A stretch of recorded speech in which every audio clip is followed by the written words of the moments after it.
Assalamu Walaikum. Hello friends, how are you? Welcome back to my another video. In this video, I am going to show you how to insert an image into a text box in iCloud Keynote. Let's get started. At first, you have to open your Chrome browser. Then open your iCloud Keynote, then create your presentation.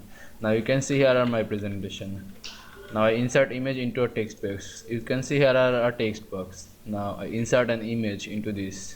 At first let me select this text box, then go to show or hide format style option. Now you can see here a fill option. Click this fill option and press the color fill drop down menu. You can see here image fill.